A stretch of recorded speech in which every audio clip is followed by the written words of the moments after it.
Factories aren't always waiting for workers anymore. For many new industrial projects, they aren't waiting for steel or investors either. They're waiting for electricity.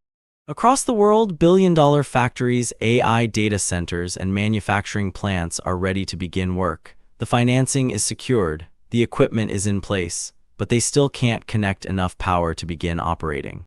For years, labor shortages, supply chain disruptions, and semiconductor shortages dominated the conversation about slowing economic growth, but the evidence points to a much older constraint: the electrical grid. And the irony is hard to ignore. Some modern AI data centers require hundreds of megawatts of electricity, enough to power hundreds of thousands of homes. Yet some of them are waiting for something far less sophisticated: a transformer. The modern economy isn't moving at the speed of innovation anymore. It's moving at the speed of the electrical grid. If you want to understand the hidden systems behind the modern economy, subscribe for the next investigation.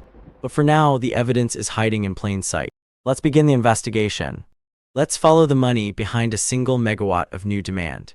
If a cloud provider wants to build a 200 megawatt facility in Northern Virginia, they don't start by buying server racks. They buy a spot in an interconnection queue. In 2019, getting through the regional grid study process took roughly 18 months. Today, completing the full interconnection process can take over 5 years. Before a single trench is dug or a single transformer is delivered, millions of dollars in capital sit completely frozen in administrative limbo. The money isn't paying for power, it's paying to hold a spot in line. And this is where the financial model starts to work against speed. Under standard regulatory models, utilities don't primarily make money selling electricity. They make money by investing in and operating the physical grid. State regulators often allow utilities to earn roughly a 9% to 10% return on approved infrastructure investments. They are rewarded for building approved, reliable infrastructure, not for bypassing the process that makes it reliable. When a tech giant requests a high-voltage connection tomorrow, the utility doesn't refuse because they dislike money. They see a request that could require years of deep structural upgrades before it can be served safely. This is why pouring billions into capital markets doesn't automatically accelerate grid expansion. The capital is ready, yet the power still can't reach the facility. Because between the power plant and the factory floor sits a machine that obeys the laws of physics, not the laws of finance. To understand why adding massive new demand crashes into a wall, you have to look at what the grid actually is. It isn't a storage warehouse where electrons sit on a shelf until someone flips a switch. Within each regional interconnection, the grid operates as a single, continuous, synchronous machine. Every generator feeding the regional grid remains synchronized to the same electrical heartbeat, 60 Hz. Thousands of industrial motors depend on that stability. If supply and demand drift out of balance, even by a fraction of a hertz, protective systems begin responding before equipment is damaged. Power injected into the system at one point doesn't flow down a wire like water through a garden hose. It obeys Kirchhoff's laws. When a new facility pulls 500 megawatts from a high-voltage node, the power naturally flows across every available parallel path on the regional network. It heats up overhead aluminum conductors, causes transmission lines to sag into nearby vegetation, and raises temperatures inside transformers miles away. You cannot alter the load at one point without changing the physical state of the entire system. The grid operator doesn't care how much money a facility owner has in the bank. They care whether a 500 kilovolt transmission line stays within its operating limits. If it doesn't, protective systems respond long before anyone gets another megawatt.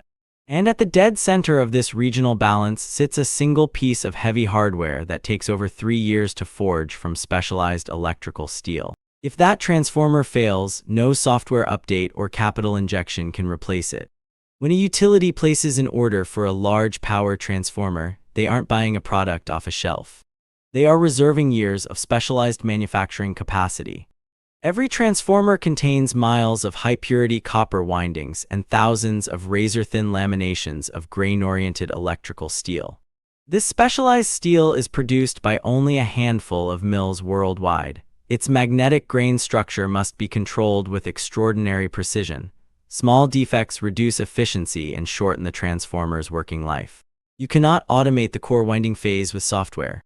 Technicians still hand-assemble the paper-insulated copper conductors inside specialized clean rooms to eliminate microscopic particle contamination.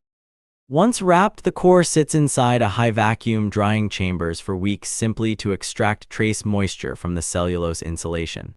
A decade ago, the delivery window for an extra high-voltage transformer averaged 18 months. Today, global factory queues push lead times past 3 years. Capital markets can approve a multi-billion-dollar allocation in a single morning, but until that custom steel core clears the factory testing bay, that capital sits completely motionless. Modern industrial construction is measured in months, while the hardware that powers it is measured in years. Let's isolate the point of failure. Imagine a 400-megawatt industrial expansion energizing its primary switchgear on a regional network already operating near maximum thermal capacity. The additional demand doesn't stay contained within that single substation. The additional current redistributes itself across interconnected transmission paths on the regional grid. If the surrounding network has little spare capacity, conductor temperatures begin rising along neighboring transmission paths. Operators begin seeing abnormal loading and voltage conditions across nearby parts of the network. If operating limits are exceeded, protective systems begin responding to prevent hardware destruction.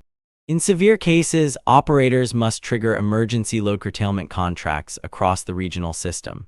This is where a localized electrical shortage turns into a broad economic disruption.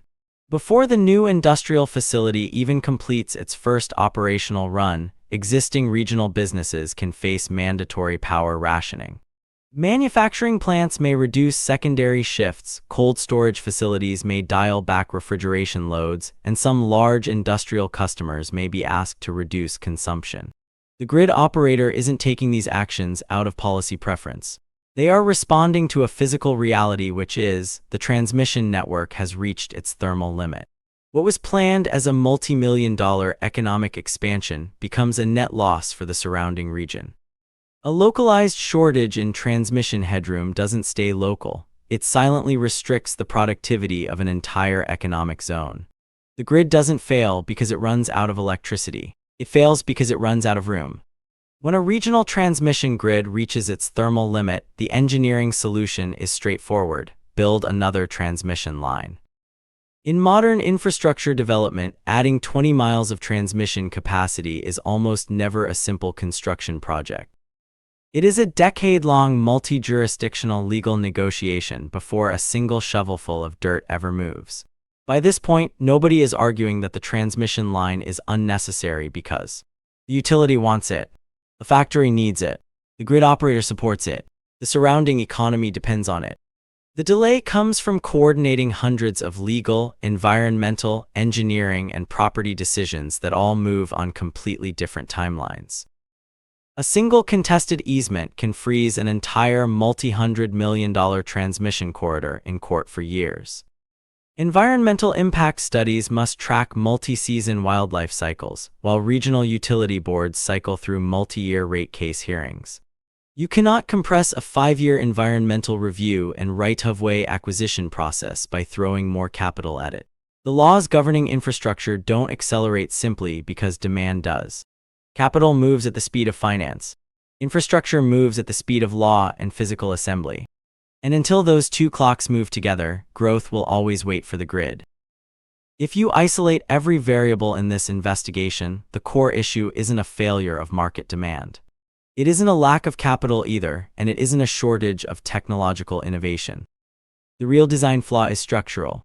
We have built a high-speed digital economy that deploys capital in milliseconds and constructs facilities in months, on top of a mid-century physical framework that takes a decade to expand. When a multi-billion-dollar project sits idle, it isn't because the economy ran out of ambition. It is because the physical laws governing voltage regulation, thermal limits, and transformer manufacturing do not negotiate with financial forecasts. For decades, much of the economy treated electrical capacity as a background utility, something that would be available whenever new investment arrived. Instead, we've reached the physical limits of the machine.